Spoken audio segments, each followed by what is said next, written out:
Hello viewers, this Not Too Fast here. In today's video, I'll be installing a new 10-inch power subwoofer into my Nissan Rogue.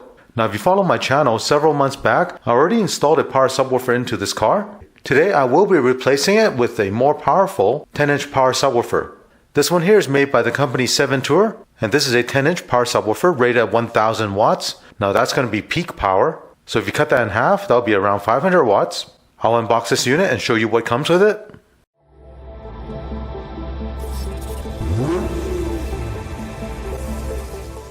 Right here is a 10-inch power subwoofer that I'll be installing. I'll unbox it and show you what comes with it. This is a 10-inch power subwoofer. In this box I have the user manual. There's a 10 gauge power wire. There's a 10 gauge ground wire.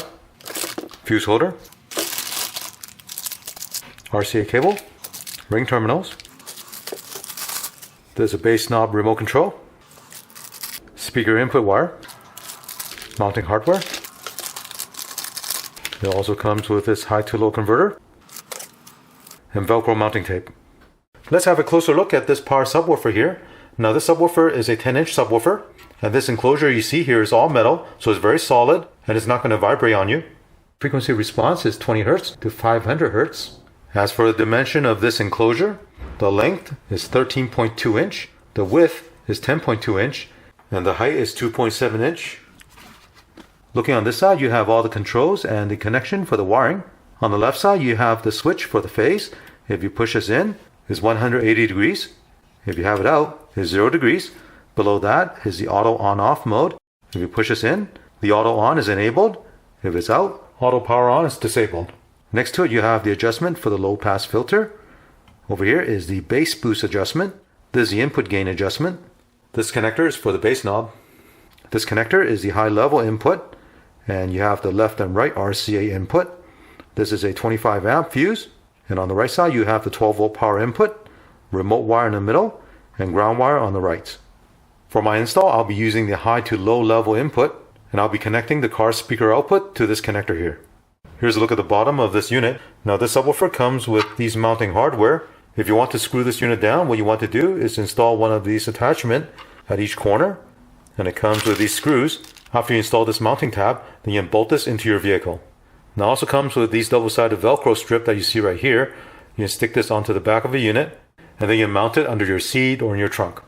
So let's go to the vehicle. I'll remove my old subwoofer and then install this new one.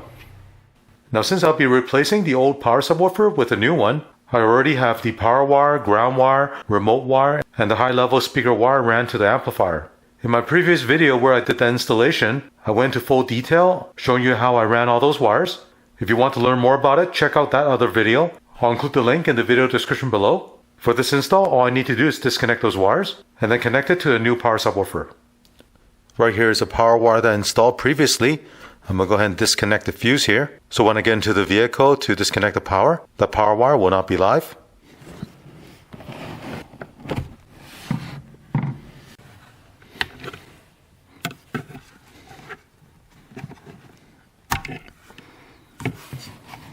And right here is the old subwoofer.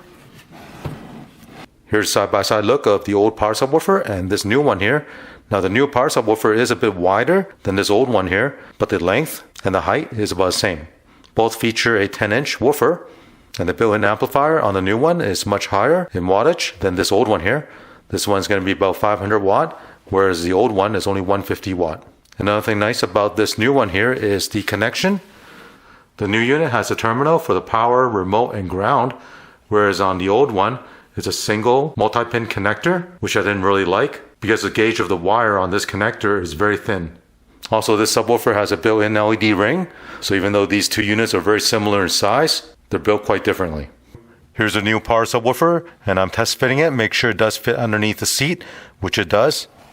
Here's a look at the old connector with all the wiring on it. You have the power wire, ground wire, remote wire, and the speaker level input wire. I'm going to cut all these wires off and transfer these over to a new subwoofer. Here's the old connector. Now I have the ground wire, power wire, remote wire, and the signal wire here.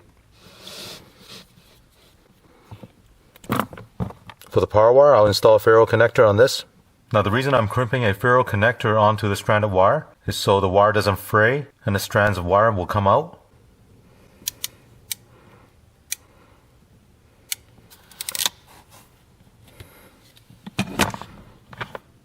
I'll put a heat shrink on this.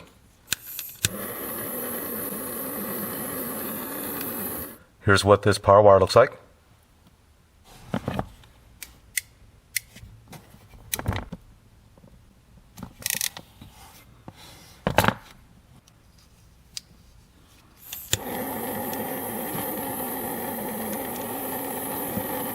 Right here is the ground wire. For the remote wire, I have this insulated ferrule.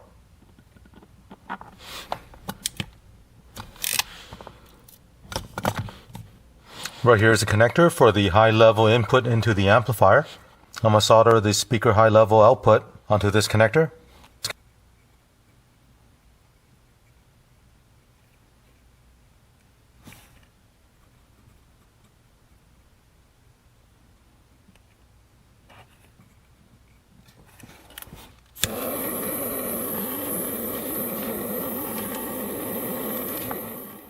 Now this connection is made.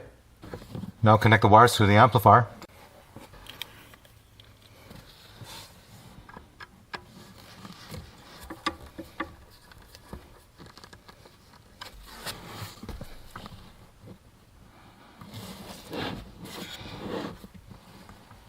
Now connect the high level speaker input. And the last thing I need to connect is the bass knob remote control. Now with this bass knob remote wire, I removed the side panel on the center console on the passenger side, and I'm running this wire along the side over to the driver's side at the back here, and I'll be installing that bass knob on the driver's side so I can adjust the bass while I'm driving. Here on the driver's side, I ran that wire up along the side, and let me show you where I installed the bass knob. I installed it right here next to the climate control. I used some 3M double-sided tape to mount this. Here are all the connections I need to make on this amplifier. Now I'm going to reconnect the power wire to the fuse.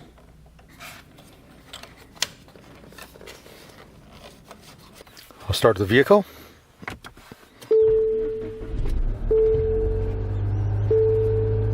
You see the blue light turn on the bass knob. That tells you the amplifier is on. The blue LED ring around the subwoofer will illuminate, and also the terminal block will illuminate green. Let's have a listen and see how well this subwoofer performs.